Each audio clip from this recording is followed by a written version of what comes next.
अरे आप यहाँ कैसे आना हुआ? मैं तो यहीं रहता हूँ।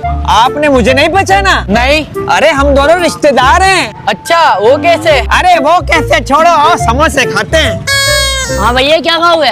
अरे भैया मुझे और मेरे कजन को समोसे खिलाओ। हाँ हाँ, उठाओ खाओ। उठाओ उठाओ।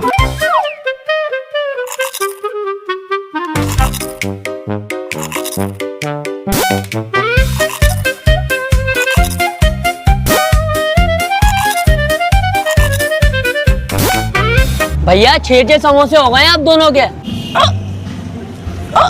अब भाई तू खड़ा हो, मैं पानी लेकर आता हूँ।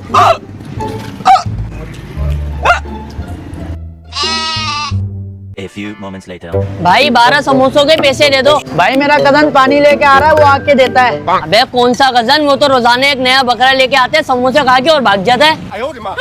पैसे निकाल।